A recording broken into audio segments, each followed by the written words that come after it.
22শে March বিশ্ব জল দিবস। প্রতি বছর 22শে মার্চ বিশ্বব্যাপী এই দিবসটি পালন করা হয় বিভিন্ন অনুষ্ঠানের মধ্য দিয়ে।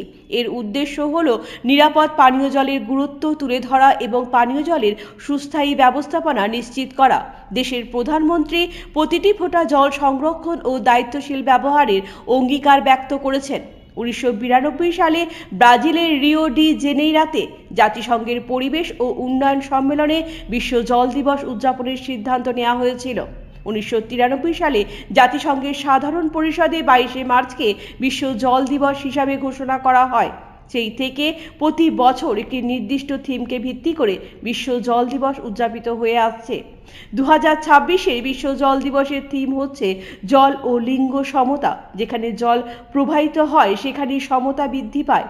এই দিনে বিশ্বের বিভিন্ন প্রান্তের মানুষকে জলের সঠিক ব্যবহার ও সংরক্ষণের জন্য উৎসাহিত করতে বিভিন্ন কর্মসূচি গ্রহণ করা হয়।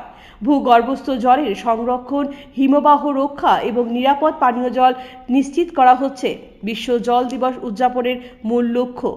বিশ্বজুড়ে পানীয় জলের সংকটের কারণে নারীদের ওপর যে অসম বোঝা এসে পড়েছে, সেই বিষয়টিকে এবারের বিশ্ব জল দিবস উদযাপনের সবচেয়ে বেশি গুরুত্ব দেওয়া হয়েছে। এই দিনটি নারীর ক্ষমতায়ন এবং জল ব্যবস্থাপনায় তাদের সক্রিয় অংশগ্রহণ নিশ্চিত করার উপরে গুরুত্ব আরোপ করা হয়েছে। এতে জল সম্পর্কিত সিদ্ধান্তে লিঙ্গ সমতাকে উৎসাহিত করবে।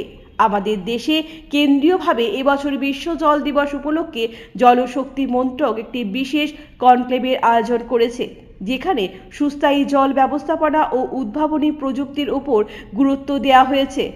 গতকাল আগরতলা সহ রাজ্যের বিভিন্ন স্থানে জল সংরক্ষণের গুরুত্ব ও সচেতনতা বৃদ্ধিতে বিশ্ব জল দিবস পালিত হয়েছে। ব্যুরো রিপোর্ট, পজিটিভ বার্তা।